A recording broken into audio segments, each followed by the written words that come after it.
Aquí estuvo Heliópolis, la vieja ciudad de On, donde, según se dice, se levantó el primer templo de Egipto cuando el país emergió de las aguas después del diluvio.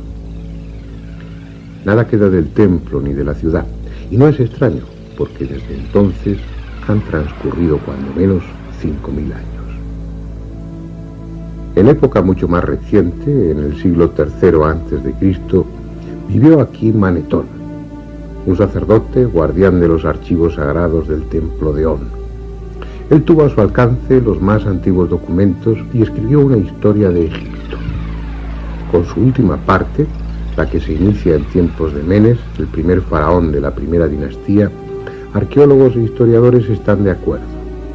Pero lo que, según Manetón, sucedió antes de esa historia conocida de Egipto, solo los más románticos pueden aceptarlo, porque este sacerdote historiador, que pudo consultar los más viejos archivos, afirmó que antes de la primera dinastía hubo otras 6, cuyo reinado duró 24.925 años. Pensar que 30.000 años antes de Cristo ya había comenzado la historia de Egipto produce escalofríos, pero lo cierto es que el pasado acumulado en las arenas de este desierto y a ambas orillas del Nilo es conocido solo en parte. De forma misteriosa, surgió de repente una cultura perfectamente desarrollada.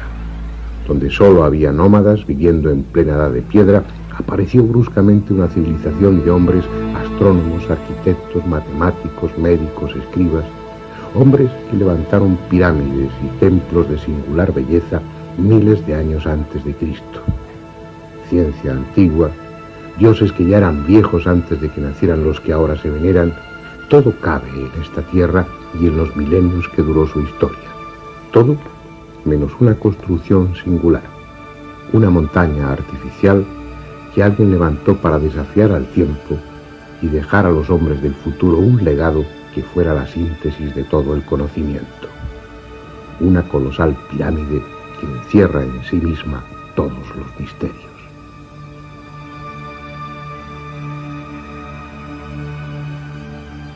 Este es el país de las pirámides.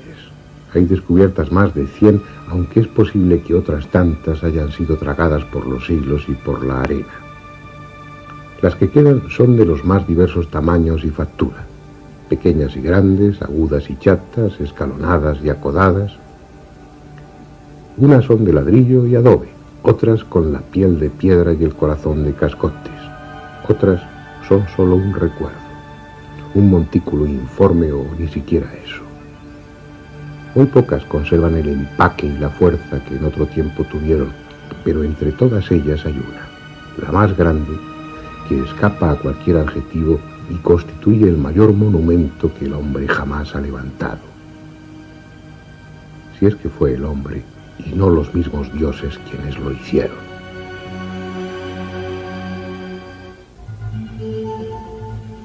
A 12 kilómetros de la moderna ciudad de El Cairo y a orillas del desierto libio hay una meseta llamada de Giza. Tiene apenas 40 metros de altura, los justos para dominar los frondosos palmerales de la ribera occidental del Nilo. La suave pendiente que llega hasta el promontorio ha sido recorrida por millones de personas, viajeros, curiosos, peregrinos, sabios, místicos, aventureros. Todos ellos atraídos por el misterio que rodea a este edificio singular.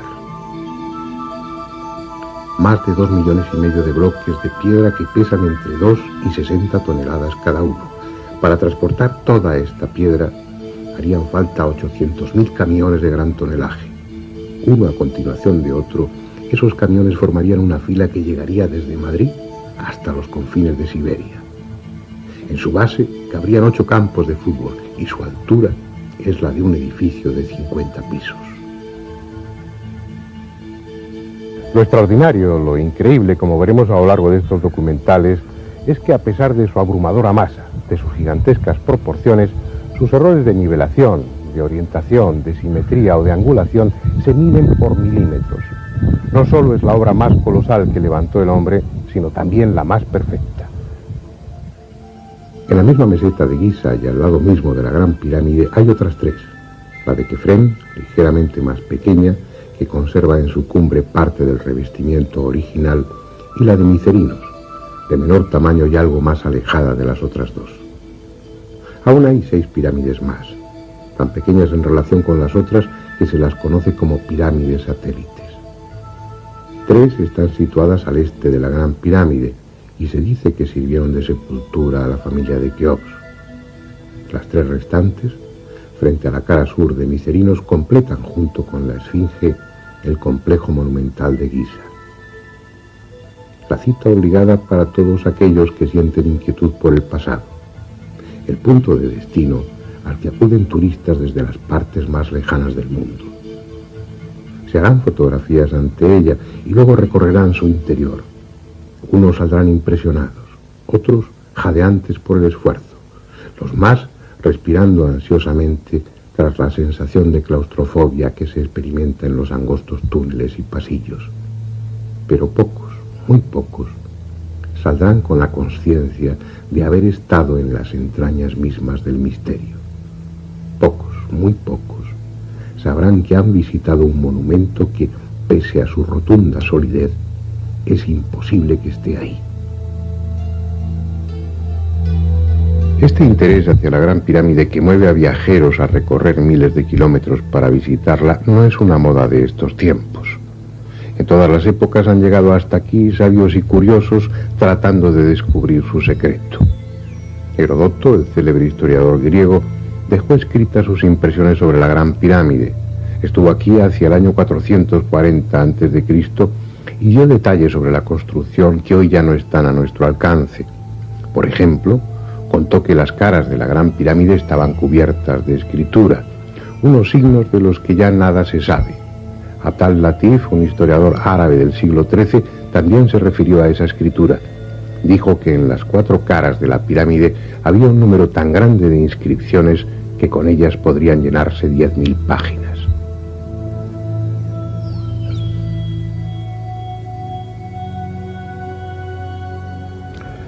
Así pues, griegos y árabes vieron algo que nosotros ya no podemos ver: la Gran Pirámide cubierta por su capa de revestimiento. Mírenla ahora de lejos. Sus caras parecen uniformes. Su superficie, más o menos rugosa, parece que estuviera completa. Vista así de cerca, es una montaña de piedras dispuestas en hiladas que forman escalones, y es porque le faltan los bloques de revestimiento. Solo quedan estos pocos, muy deteriorados, pero fueron 27.000 que cubrían las 4 caras de la pirámide, transformándolas en poco menos que un espejo, de lisas y pulidas que estaban.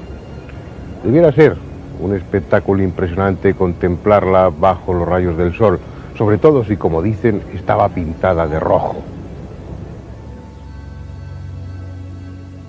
Ahora lleva 700 años desnuda. Hacia el siglo XIII hubo grandes terremotos que asolaron el país y echaron por tierra la mayoría de los edificios. Los árabes construyeron una nueva capital, el Cairá, que significa la victoriosa, y para hacerla recurrieron, entre otras fuentes, a la Gran Pirámide. Los 27.000 bloques de revestimiento fueron desmontados y fragmentados para levantar con ellos palacios, puentes o esclusas, como esta, la de Mohamed Ali, y mezquitas, como la que mandó construir el sultán Hassan en el siglo XIV. Con el transcurso de los años, la Gran Pirámide vio desaparecer los 70.000 metros cuadrados de revestimiento que la cubrían. Con esa depredación es seguro que perdió parte de su belleza, pero conserva toda su grandiosidad. Bien, vamos a ocuparnos ahora de la historia conocida de la Gran Pirámide, de los descubrimientos, de las investigaciones, y de paso recorreremos su interior. Esa historia nos va a llevar al siglo IX y a un hombre, el califa Al-Ma'mún, quien, según la tradición, fue el primero que consiguió entrar en la Gran Pirámide. Era aquella una época de esplendor para los árabes, una época en la que tanto como las conquistas militares interesaban las conquistas científicas. Abdullah al-Ma'mún subió al trono en el año 813. Era hijo del célebre califa Harún al-Rashid, protagonista de algunos cuentos recogidos en las Mil y una noches, y fue, como muchos otros califas, un hábil gobernante y un gran erudito. Fundó universidades, creó bibliotecas y protegió las artes, haciendo de Bagdad, su capital, un centro de cultura y conocimiento. Al-Ma'mún supo de la Gran Pirámide y lo que le contaron excitó su curiosidad. Le hablaron de leyendas que se referían a enormes tesoros, a cámaras ocultas en las que se encerraban todo tipo de objetos, desde mapas de las esferas terrestre y celeste hasta armas construidas con un metal que no se oxidaba, e incluso le mencionaron un cristal que podía ser doblado sin partirse. Así pues, en el año 820, él le encargó a un grupo de técnicos que se abrieran paso hasta el interior de la pirámide.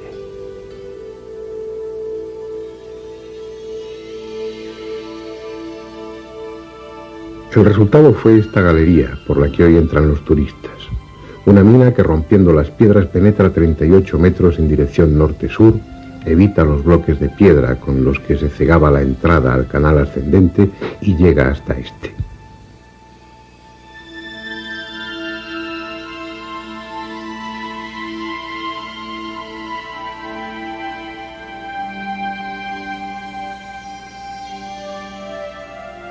Dicen que los obreros oyeron bajo ellos el ruido producido por una piedra al desprenderse y excavaron un pozo, encontrando así el canal descendente y subiendo por él la auténtica entrada de la pirámide.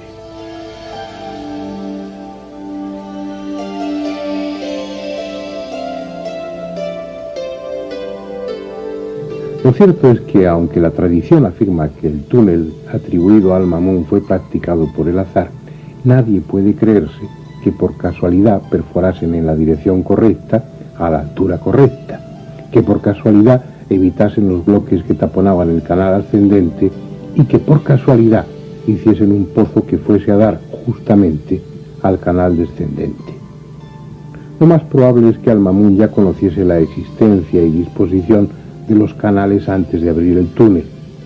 Y de hecho hay textos que parecen demostrar que la entrada y el canal descendente eran conocidos de antiguo.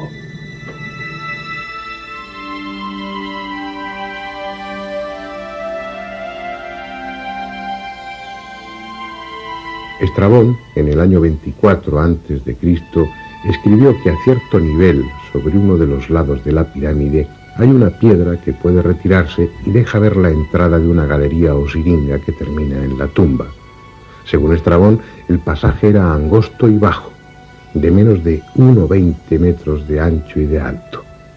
Ese pasaje descendía 114 metros hasta una cámara excavada en la roca viva a 46 metros por debajo de la base de la pirámide.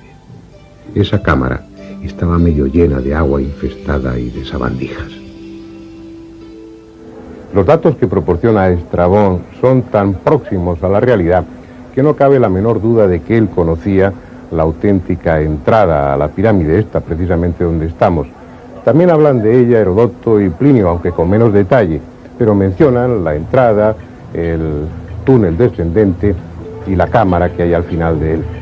Según cuenta Estrabón, aquí, en esta entrada, había una piedra basculante dentro de las losas de revestimiento que permitía el acceso. No sabemos si eso es simplemente una leyenda o tal piedra existió en realidad. Bien, antes de entrar, vamos a ver con cierto detalle cómo es esta entrada a la siringa. Lo que primero destacan son los 4 gigantescos bloques de descarga que descansan sobre el dintel de la puerta. Muchos necios, con pretensión de pasar a la posteridad, han inscrito sus nombres. Pero la más estúpida de todas las inscripciones es la que hay en el bloque superior derecho. Está realizada en jeroglíficos por el egiptólogo alemán Lepsius a mediados del siglo pasado, y en ella se refiere al rey de Prusia, Federico Guillermo IV, ni más ni menos que como rey del Alto y Bajo Egipto. En el triángulo formado por los bloques de descarga y el dintel hay 4 signos grabados. Un tetragrama que nada tiene que ver con la escritura jeroglífica egipcia ni con ninguna otra escritura conocida. No se sabe quién grabó esos signos ni cuándo. Quizás sean la obra de un bromista, o tal vez estén ahí desde el principio y constituyan la clave secreta de la pirámide. Bueno, creo que ha llegado el momento de que penetremos hacia las entrañas de la Gran Pirámide. Pero no lo haremos por el túnel abierto por Al-Mamun, que es el que utilizan habitualmente los visitantes, sino por la entrada original, que es la que estamos describiendo, y que se encuentra a 17 metros de altura.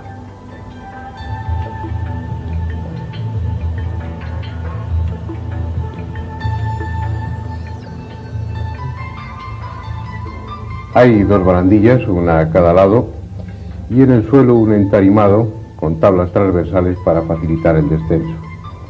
Al objeto de que tengan ustedes claro dónde nos encontramos en cada momento y cuál es el recorrido de los túneles, iremos insertando un esquema con la posición en la que nos hallamos en cada instante. Vamos para allá. El camino ha de hacerse en postura incómoda, porque el pasaje solo mide 1,22 m de altura por poco más de 1 metro de ancho. A los 30 metros de recorrido ya hemos dejado la pirámide y estamos bajo ella, hundiéndonos cada vez más en el subsuelo. Ese canal descendente tiene en total 105 metros y 15 centímetros de longitud, y estamos a más de 30 metros por debajo del nivel de la meseta. Ya abajo del todo, al final del canal descendente, se abre un pequeño tramo horizontal aún más angosto. Tiene apenas 90 centímetros de anchura por 80 de alto, pero merece la pena internarse por él y recorrer su corto trayecto. Apenas tiene 9 metros, porque al final está la cámara del caos.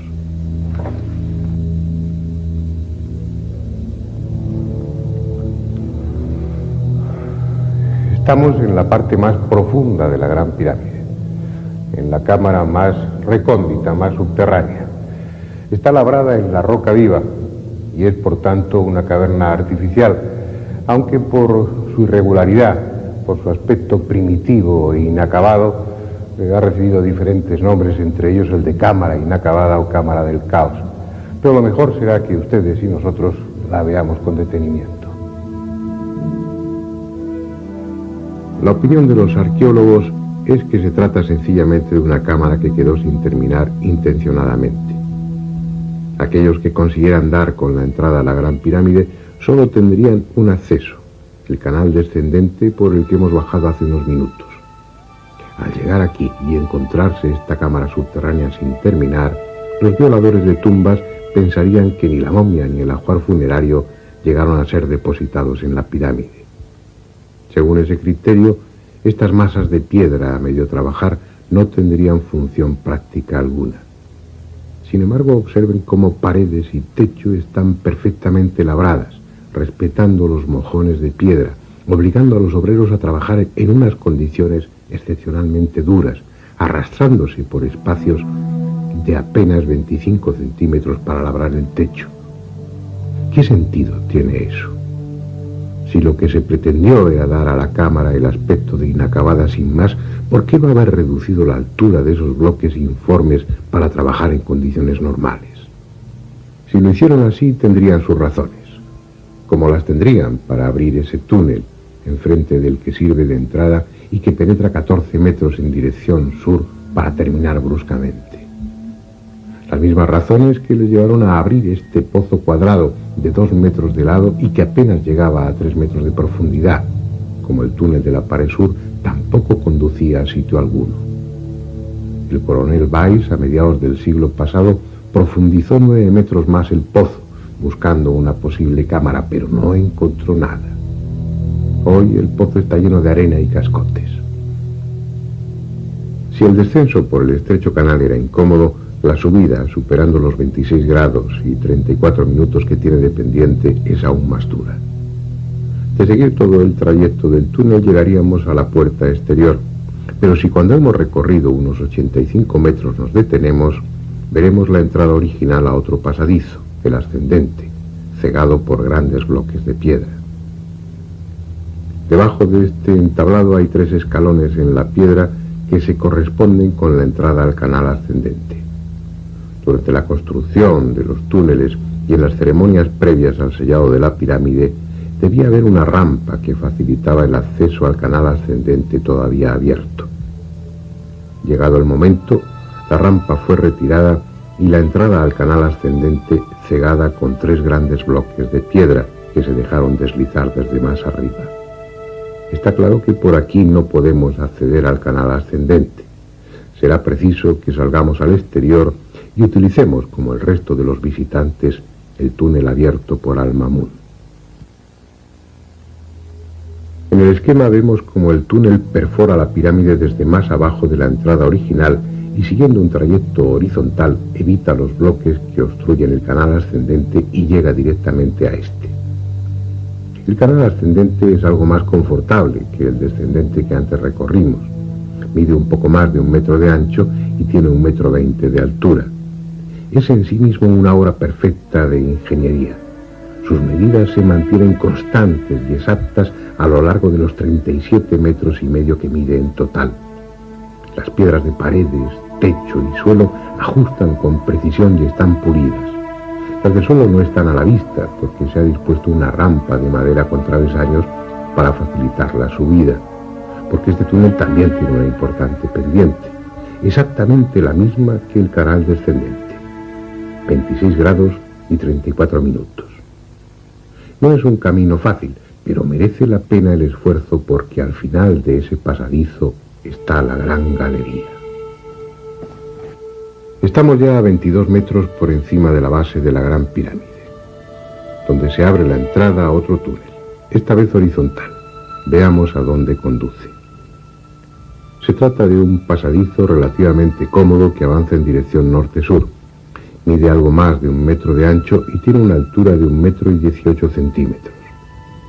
Cuando se han recorrido 28,5 metros, el suelo presenta un escalón de 52 centímetros y gracias a él se puede entrar casi erguido en la cámara que hay al final del túnel. La llaman la Cámara de la Reina. Es una amplia estancia rectangular construida con piedra caliza de Tura.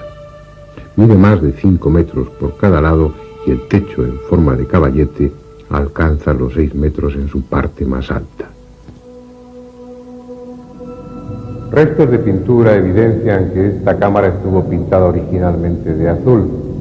No está muy clara su función, aunque la idea más extendida es que se trata del serdab, de la cámara secreta de la Gran Pirámide, en la que se conservaba el doble del faraón, una estatua probablemente de basalto, con sus facciones, a las que se le había dado vida mediante los ritos isíacos de apertura de ojos y de boca. Esa estatua, ese doble del faraón, probablemente estaba aquí, en este nicho. Si ustedes observan, hay un túnel abierto en el fondo, pero que no corresponde a la obra original. Fue abierto por Weiss y profundiza unos 15 metros sin llegar a sitio alguno. Pero hay otro detalle también importante en este nicho. En la parte de arriba se ve claramente cómo no corresponde con lo que sería el centro lógico de la cámara, sino que está desplazado 60 centímetros. Y eso es con toda seguridad por una razón: para que el nicho y consecuentemente el doble del faraón, la estatua de basalto, quedase justamente en el eje de la Gran Pirámide, como así sucede. También, por delante del nicho, hay una serie de fracturas en la roca que indican que probablemente existió aquí un pequeño altar o una construcción ceremonial, pero todo eso son conjeturas. Los primeros viajeros que entraron en esta cámara dejaron escrito que estaba cubierta de escombros y que si hubo algún mobiliario original de esta cámara estaba totalmente destrozado e irreconocible. Pero hay otros 2 detalles muy interesantes en esta cámara: la existencia de 2 túneles o conductos, uno en la pared norte y otro en la pared sur, que no fueron descubiertos hasta 1872. Y no fueron descubiertos por la sencilla razón de que estaban tapados, de que la piedra continuaba y la pared era perfectamente lisa. No podía adivinarse que detrás de la piedra existían estos 2 conductos. No se trata de canales de ventilación, puesto que estaban intencionadamente cerrados. La suposición es que se trataba de canales psíquicos, por los que el alma del faraón entraba a visitar a su doble, a esa estatua de basalto que antes mencionábamos. En cualquier caso, la realización de estos 2 conductos que suben, se extienden a todo lo largo de la pirámide perpendicularmente a las paredes norte y sur, La realización de estos túneles, insisto, es una demostración del nivel técnico y constructivo de aquellas gentes, puesto que los planos no pudieron modificarse en ningún momento, ya que los canales se fueron haciendo a medida que la construcción iba avanzando. Esa idea de que eran canales para el paso del alma del faraón, del Ba, es la idea más generalizada. Sin embargo, uno se pregunta, ¿para qué dos canales?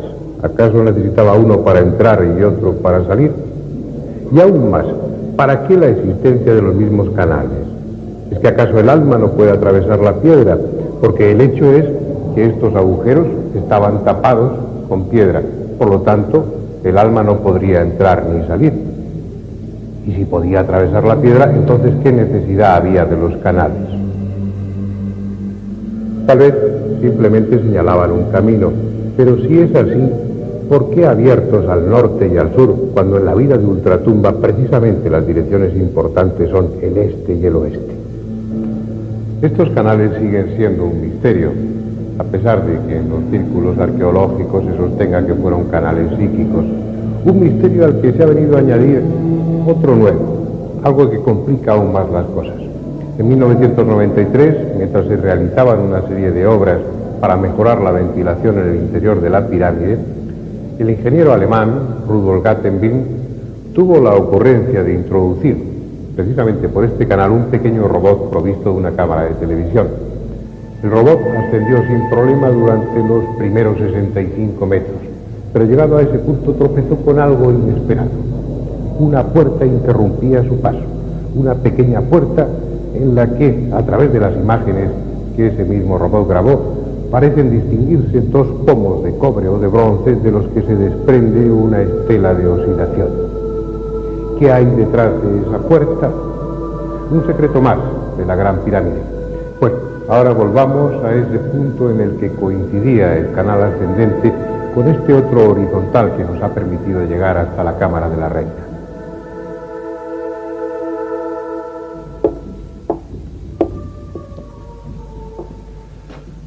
Habíamos llegado antes hasta este punto, subiendo por el canal ascendente.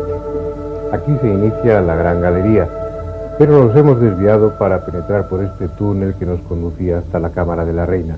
Y lo hemos podido hacer porque ya no existe una supuesta losa que debía unir el canal ascendente con la gran galería.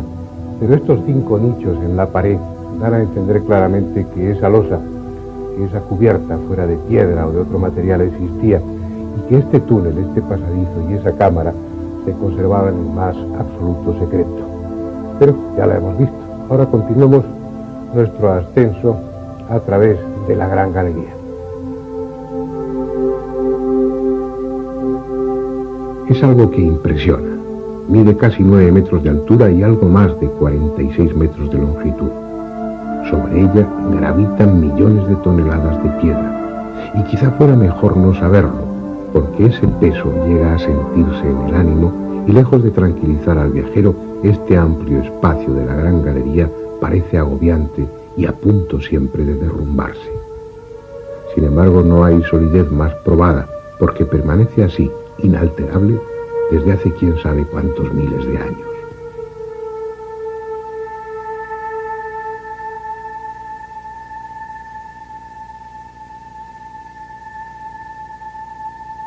Sus muros, implacablemente paralelos en todo su recorrido, se van cerrando con 7 saledizos, de forma tal que allá arriba el techo, formado por 40 losas imbricadas como tejas, tiene solo 1 metro de anchura, en tanto que en el suelo mide 2 metros, incluyendo en ellos 2 banquetas laterales. Y hay algo en esas banquetas que llama la atención: 28 entalladuras rectangulares situadas en cada una de ellas. ¿Qué son estos huecos? ¿Para qué sirvieron? Posiblemente para contener estatuas. Según dijo el historiador egipcio Manetón, Keops era el 28º rey de Egipto después de Menes, el fundador de la primera dinastía. Así pues, es probable que en estos nichos, en estos agujeros, en estas entalladuras, quedasen sujetas 28 estatuas. Las de los 27 antepasados de Keops y de la de él mismo, repetidas, emparejadas una frente a otra, de tal manera que esta gran galería habría sido una solemne y fúnebre galería de antepasados del rey Keops. Es una hipótesis que se ve avalada por algunos autores árabes que se refieren a la existencia en tiempos antiguos de estatuas dentro de la Gran Pirámide. En cualquier caso ya no están, han desaparecido. Solo queda la gran galería con su desnudez, que la hace aún más impresionante. Una galería que termina más arriba, en un rellano al que se abre un corto y estrecho pasadizo, el que da acceso a la antecámara o cámara de los rastrillos.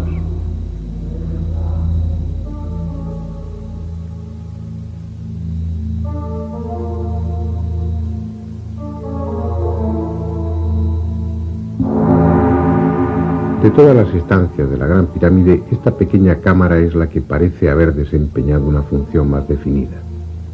Las 3 correderas talladas en las paredes laterales, las 4 ranuras verticales de la pared sur y algunos otros detalles sugieren que esta cámara quedaba cerrada con 3 losas de piedra que se dejaron deslizar desde arriba mediante un sistema de cuerdas.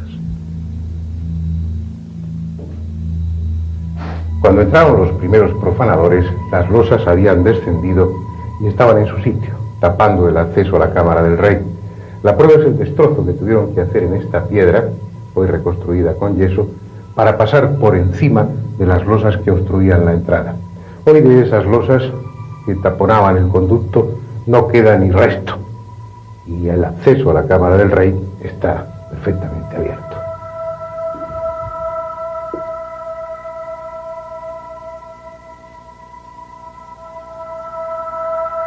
Esta es la más célebre cámara de la Gran Pirámide. Mide más de 50 metros cuadrados y tiene casi 6 metros de altura. Está construida con bloques de granito rojo de Asuán y 9 colosales losas que pesan unas 400 toneladas constituyen el techo. Nada hay en ella, salvo este sarcófago de granito. A finales del siglo XVIII aún estaba la tapa rota y apoyada en la pared, pero hoy ni siquiera eso queda. Solo el cofre de piedra, roto en una de sus esquinas, y la desnuda estancia.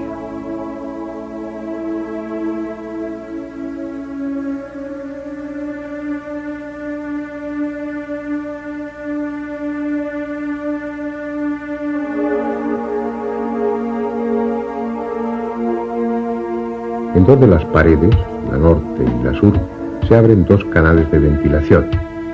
A diferencia de los que hay en la mal llamada Cámara de la Reina, estos sí tienen salida al exterior y hoy están dotados de 2 extractores de aire para renovar el ambiente y eliminar la humedad producida por los miles de turistas que la visitan.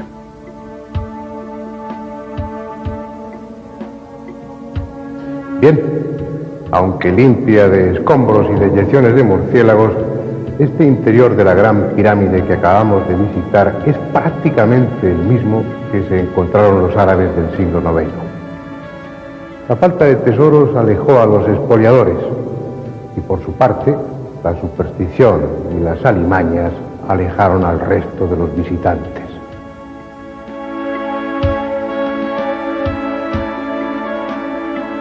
Más tarde, la demolición de toda la capa de revestimiento para abastecer de piedra a El Cairo supuso la acumulación de grandes cantidades de escombros. Por la entrada auténtica cayeron tanta arena y cascotes que el canal descendente quedó obstruido en un centenar de metros de su recorrido. El túnel inferior, el que abriera al Mamún, ni siquiera era visible porque el desierto y los escombros cubrían la pirámide hasta 10 metros de altura. Y así estuvo durante siglos, hasta el Renacimiento, época en la que volvió a renovarse el interés por las culturas antiguas y los pasadizos fueron de nuevo abiertos. Hubo otros visitantes y se produjeron nuevos hallazgos. En 1638 llegó hasta aquí John Greaves, astrónomo, matemático y geómetra inglés. Leyendo a Pitágoras dedujo que en la Gran Pirámide estaban registradas las medidas fundamentales de la Tierra, y él fue el primero en señalar la existencia de un pozo del que hasta este momento no había constancia escrita. Un pozo que con toda seguridad ustedes no conocen. Vayamos de nuevo al interior de la pirámide para verlo. Estamos en la parte inferior de la Gran Galería. La ausencia de un sillar deja al descubierto un estrecho canal que desde hace muchos años está cerrado a los turistas y que por su trayecto casi vertical es conocido como el Pozo. Nunca hasta hoy había sido filmado, así que ustedes serán los primeros que pueden verlo, aunque parte de las imágenes carezcan de la necesaria calidad, porque el calor y la humedad dejaron fuera de uso la cámara profesional y fue preciso recurrir a otra pequeña cámara auxiliar. En realidad no es un pozo, sino un canal de 70 metros de longitud que, salvando un desnivel de 50 metros, comunica la Gran Galería con el canal descendente, muy cerca de la Cámara del Caos.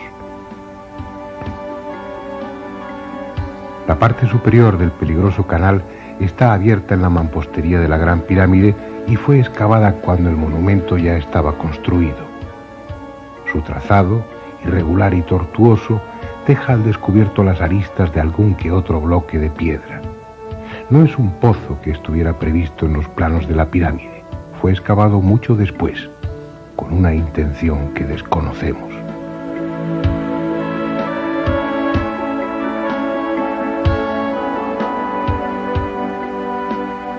Ahora estamos en la base de la pirámide. Hasta aquí hemos descendido por entre las piedras de la construcción. A partir de este punto, la galería está excavada en la meseta. Y es en este tramo, inmediatamente por debajo de la pirámide, donde se encuentra una pequeña gruta, puede que natural o abierta por buscadores de tesoros hace muchos siglos.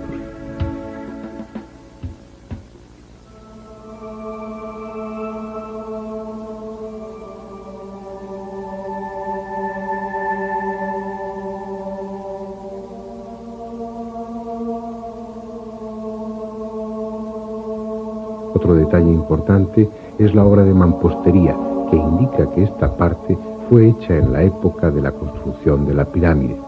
Probablemente este recubrimiento del pozo fue para impedir derrumbamientos, porque se corresponde con una zona de terreno poco firme, de argamasa y piedras casi sueltas. Más abajo ya no hay necesidad de muro alguno, porque el pozo se abre paso en la roca firme. Unos huecos en las paredes permiten apoyar apenas las puntas de los pies. El aire está enrarecido y el sudor termina por formar una compacta capa con el polvo y la arena desprendidos. No es un lugar agradable para pasear, pero nos hemos propuesto recorrer todos y cada uno de los huecos que hay en el interior de la Gran Pirámide. Por fin, el pasaje desemboca en la Siringa, en el canal descendente. La misión de este último trozo del pozo descendente, que desemboca precisamente aquí, parece clara, y era la de facilitar el descenso de los obreros desde la superficie para que así no se encontraran con los otros que iban trasladando escombros de canal descendente arriba. Después, en una fase posterior de la construcción de la Gran Pirámide, cuando se colocaron las primeras hiladas de piedra, ya de una forma inevitable quedó cerrado el pozo por su parte superior. ¿Quién perforó desde arriba, uniendo la Gran Galería con este antiguo pozo? ¿Para qué y cuándo? Son cuestiones no resueltas. En otro momento nos permitiremos especular sobre ello. Ahora es preciso que terminemos nuestro recorrido visitando otras cámaras a las que los turistas no tienen acceso, justo encima de la Cámara del Rey.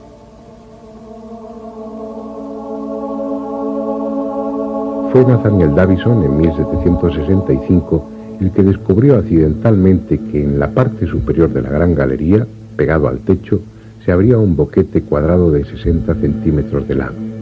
Estaba casi cegado por excrementos de murciélago. Tras despejarlo, pudo introducirse por el pequeño conducto y entró en una cámara hasta entonces desconocida. Una cámara cuyo suelo está formado por las losas que sirven de techo a la Cámara del Rey. Por tanto, sus medidas son las mismas que las de esta, aunque con 1,20 m de altura. En honor a su descubridor, se la conoce como Cámara de Davison.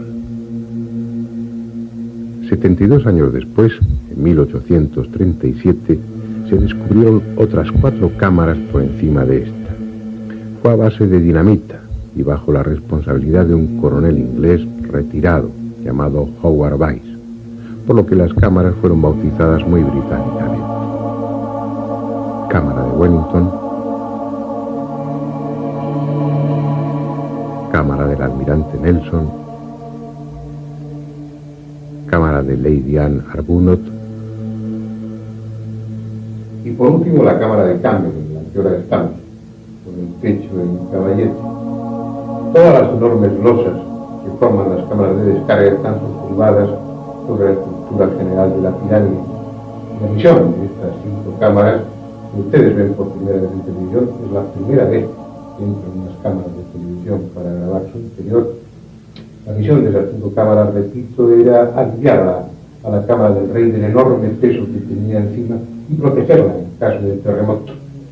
Una misión que parece que ha cumplido perfectamente, porque en esta última cámara, en esta 5ª cámara, se puede ver cómo las enormes losas que forman el techo se han ido abriendo con el paso del tiempo, probablemente por efecto de algún terremoto.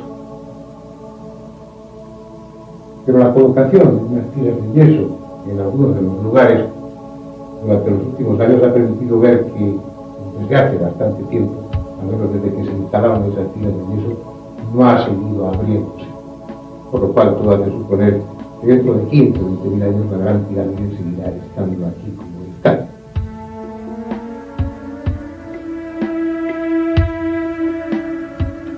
Hay en esta 5ª cámara de descarga, la última, un elemento clave en la historia de la Gran Pirámide. Este cartucho, esta inscripción, en la que según algunos está recogido el nombre de Keops. Así pues, estos jeroglíficos y la mención que hace Heródoto serían las 2 piezas fundamentales para sostener la hipótesis de que la Gran Pirámide fue construida por orden del faraón Keops.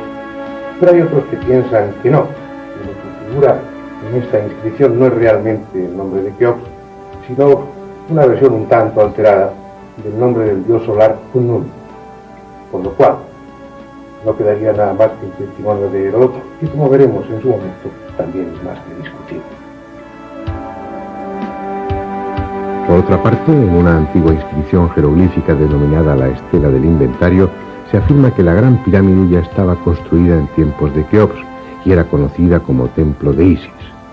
Esa misma inscripción dice que Keops se hizo enterrar junto a ella en una pirámide más pequeña.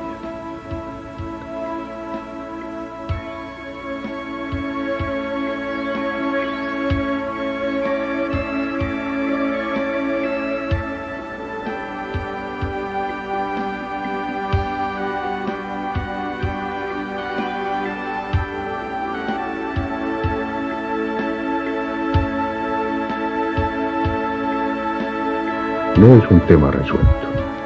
En otros capítulos intentaremos saber más sobre el origen de la Gran Pirámide, la técnica asombrosa que se utilizó en su construcción y las posibles funciones a las que estuvo destinada. Ahora se trataba de un recorrido por su interior, y ese recorrido termina aquí, en el más profundo de sus rincones y junto al más profundo de sus misterios, el que se refiere a la identidad de su constructor.